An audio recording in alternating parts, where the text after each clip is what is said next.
No, assolutamente. Con G Natura, con musa e melatonina.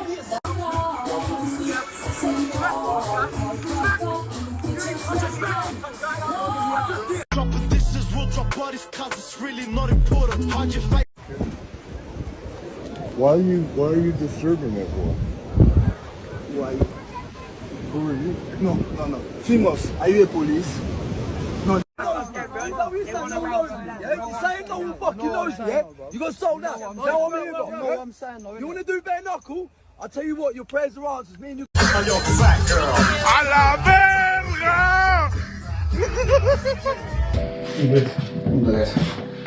Okay, so this is just some advice. This is Sifu Biagio. He's my longest student. Säg jag lever på vägen också. Jag vet inte, he's my longest student. He's been with me for about 20 years. So if he doesn't know me, I don't know who does.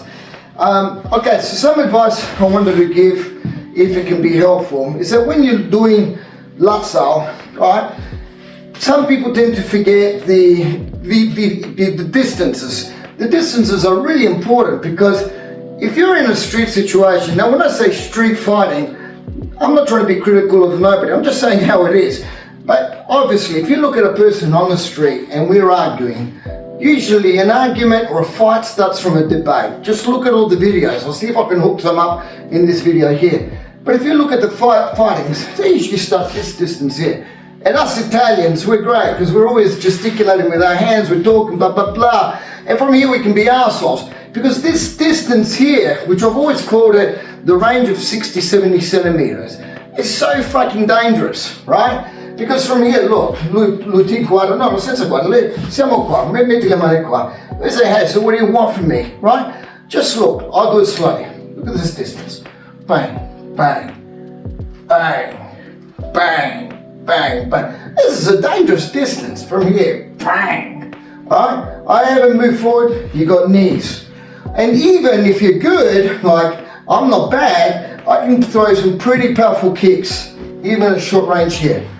Those who say that in Wing Chun there's no hook kicks, it's not true. They used to teach us this kick here, right? That if I do it softly, lo faccio lento, just for this, hurts, right?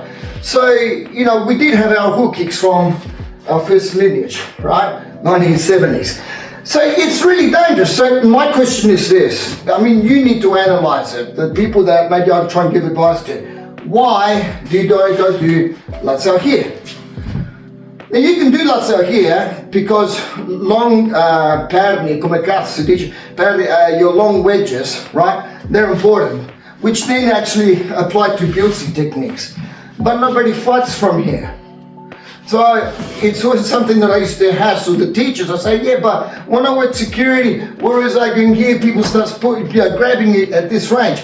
You can't have this luxury of being at this distance. So Wing Chun what teaches you that from this range here, that when we connected from here, I need to have this mentality, which I learned from Grandmaster Long Ting. One step, you need to do a lot of damage. In one step, you need to do your chisao. In one step, you need to execute your technique. Now, how many people actually do that is not a lot. It's not a lot. So when I teach my guys either to do latsao or chisao, now if we just work freely, it seems like you're not really doing much. But if I tell him to let me go, mi lascia andare, my intent, my body dynamics are already geared up to go through him. Now this is what I want my students to learn. I want that if I let go of him, boom, he has to come through me. One punch, one kill type thing, all right? Even if you don't kill him, go in with another step and take him out. But if you're not working with this distance here, it becomes a problem. Now you can work, because we've been working at it for years. Every move I make, I always put pressure on my guys because I want them to put pressure on me. Now, in reality, if I want to take off with hits, I want to be at the same distance, and I want to use the same techniques, whether it be a mansa, tansa, okay? If I come down for a futsa, if I come in for a chusa, or a daisa, whatever it is, a chamsa, everything that deviates must be equal to an attack. So from here, boom, I want to make sure that I really come through him. I'm not just hitting him with my arms, right? My whole body goes behind it. The alignment of the body puts pressure on his body at close distance, because that's the most dangerous distance. Now I can prove to you that you can have a smaller person, and if they know how to align their body from this moment here, I'm not going to give them much time. They're going to give me a lot of pressure, and they're also not going to have much time to be as reactive as they want. Because either you're reactive straight away and you beat the crap out of me, or if you're in security, you can't beat the crap out of them. I need to use my levers I want to use my levers not only to strike, but also to lever and control. This is really, really important. But with the same principles. I want to be close enough so my body's connected, so I can drive the lever into him. I can drive the lever to control him, or I can drive the lever to hit him. It's got to do the same thing. If I haven't got this and I'm working here, it's a little bit elusive, this. It's okay if we're coming into range, but the real peril is when we start getting into this range here, the 60 centimeter distance. This is really, really dangerous.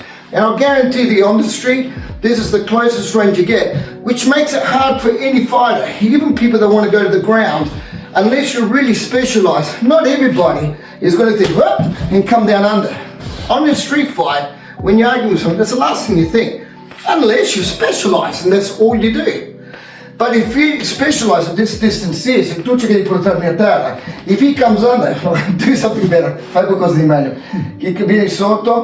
want to make sure I'm keeping this distance, my structure, to deal with anything that changes and comes from this distance to this distance. At this distance here. Completely different if I'm here. If I'm here and we're sparring, I can time it out. I can give him a distraction. I can throw my kick. I can do anything to distract his mind because I've got time and distance. So this is another key thing. Time and distance is really restricted at this distance here.